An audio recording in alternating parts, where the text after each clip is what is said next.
Let's bring in the former Vice President Mike Pence from his home in Indiana. Good morning to you. Hey, good morning, guys. Good to be with you. Good to have you on this morning. You're a military family. What's your reaction of this, and why did it take so long? He was leaking, I think, he's been leaking since the end of last year. Well, Ainsley, I think you put your finger on it first and foremost. I mean, the theft and disclosure of sensitive classified information endangers American personnel overseas, full stop.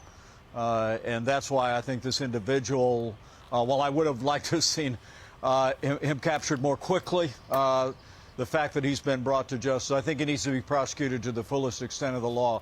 Compromising sources and methods, compromising our ability to collect intelligence, particularly at a time of war in Eastern Europe.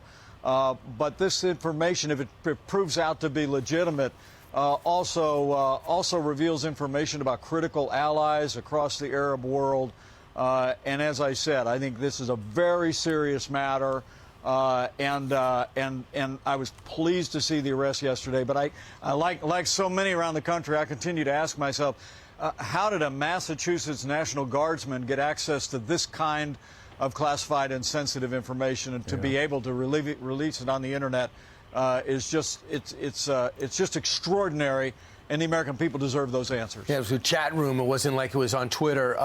Mr. Vice President, the president's reaction. One question in 4 days. He's at a vacation in Ireland, it seems, pretending as if it's a national trip. But he says, I'm not concerned. I am concerned, but there was nothing contemporaneous in the leaks. Do you agree with that? Well, I have to tell you, look, I've been to Ireland. It's a beautiful place. My grandfather immigrated from Ireland. Mm-hmm. But with everything this country is dealing with a crisis at our border, with inflation at a 40-year high, the American people struggling, China's provocations, Russia on the move in Eastern Europe, I just don't get what appears to be a family vacation in Ireland taking precedence. And the president not doing a full-blown press conference, not responding to this, and making the statement that it didn't appear to be contemporaneous. I mean, I would tell you, some of this information, if it turns out to be legitimate, about Chinese hypersonic weapons at a time that China continues to menace against Taiwan, the information about air defenses in Ukraine, I just don't understand how that's not contemporaneous, not timely. I think the president needs to step forward. He needs to assure the American people that every step is being taken to guard our nation's and by the way, they increased their distance and to protect our interests in the world. They increased their distance on hypersonics, will affect where we're going to station aircraft carriers should we have a conflict. Mr. Vice President, there's a time when you got to pick up the phone and you got to explain to our allies what happened and how bad it is and how you're going to fix it. The president, in his 7-hour flight, never picked up the phone. As far as we know, has not contacted one world leader. To me, that's not being president. Well, Brian, I honestly think when you look at the world stage today, in the years of the Trump-Pence administration, we demonstrated peace through strength. We stood with our ally Israel as never before, but we also forged historic peace progress in the Abraham Accords. Russia never even attempted to redraw international lines by force under our administration, and it was because we engaged in the world. We stood with our allies. We stood up to our enemies. But I would submit to you, in the last 2 years, you've seen a vacuum of American leadership. The disastrous withdrawal from Afghanistan, the attempt to capitulate to Iran on the Iran nuclear deal has only emboldened authoritarian regimes around the world. And I really do believe that at the end of the day, the inattention, at least as it appears, by President Biden in this case, just one more example of absent without leadership on the world stage. We're the leader of the free world. The American people expect America to engage, to lead on behalf of freedom and our interests around the world. It's just not happening. Mr. Vice President, I know you have not yet made a decision whether or not you're going to run for president of the United States. A few already have. Somebody who has not yet announced, although his super PAC is going to start running ads on Monday, is Governor Ron DeSantis down in Florida. He tweeted this out. I signed the Heartbeat Protection Act, which expands pro-life protections and devotes resources to help young mothers and families. And what it does is it expands protections to unborn children, giving them full rights to life once a heartbeat is detected, usually as early as 6 weeks. I know you are also pro-life. Do you like this? I do, and I want to commend Florida and their governor for moving the heartbeat bill. Florida now becomes the 20th state in the union to protect unborn children at the moment that a heartbeat begins. And I will tell you, we've had 3 granddaughters born in the last 2 years.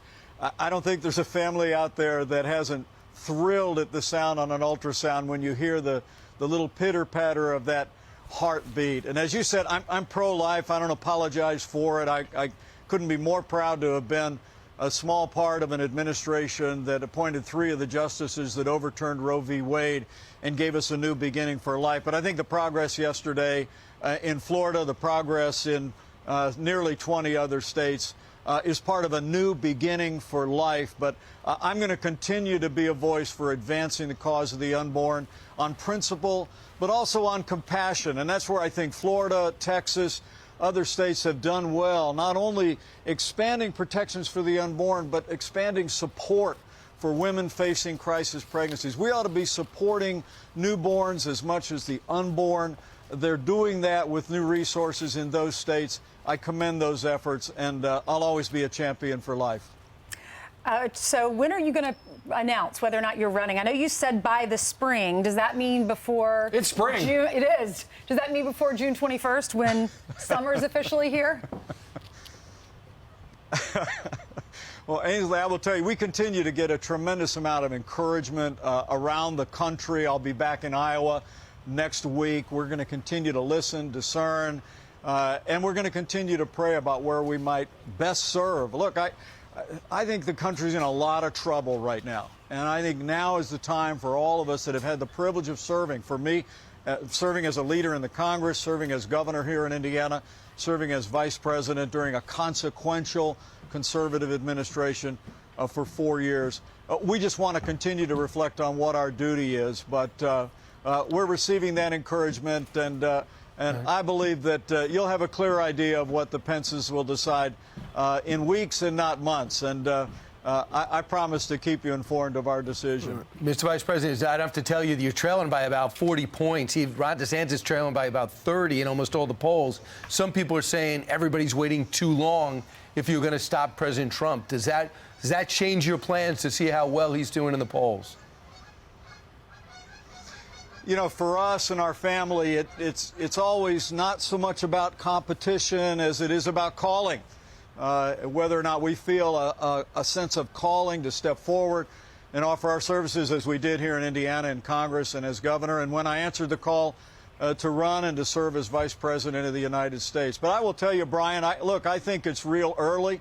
I trust Republican primary voters. I'll be down in Nashville later today at the Republican National Committee, and I really do believe no one could have defeated Hillary Clinton in 2016 other than Donald Trump.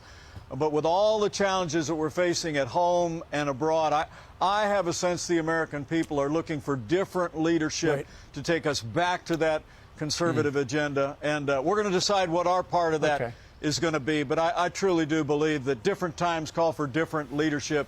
And I trust Republican voters to choose the right standard bearer to bring us to victory in 2024. Mr. Vice President, there have been a number of prominent Republicans who, in the last week or two, have said that the Democrats want Donald Trump to be the Republican nominee because he is the only Republican who will lose to Joe Biden. Are you one of those Republicans who think that Donald Trump could win the primary but then lose the general? Well, look, I think anything's possible in politics. And look, the Democratic Party has been playing that game for a while in primaries. You all have been paying attention awful closely. You literally saw the Democrat governor of Illinois spending money on a good man, but a lesser-known state senator from downstate because he wanted to pick his opponent. They've been trying to do that. I have no doubt that they'll try and shape our primary. But look, Republican primary voters are onto it. When I'm traveling in Iowa and New Hampshire and in other states around the country, be in California next week, I hear a real determination about turning a deaf ear to the politics of the left in the Democratic Party. We're going to focus on the issues that have always carried us to victory, and I know Republican parties are going to choose the right standard bearer to achieve that victory for all the American people in the next 2 years. All right, Mr. Vice President, we heard the Canadian geese in the background a moment ago. You're obviously out at a lovely spot. More people crossing the border illegally. Thank you very much for joining us live today. Thank you. Always good to be home in Indiana and great to be with you. Thanks, guys. Sounds like he was in the backyard. All right. Thank you, sir. I'm Steve Doocy. I'm Brian Kilmeade. And I'm Ainsley Earhart. And click here to subscribe to the Fox News YouTube page to catch our hottest interviews and most compelling analysis.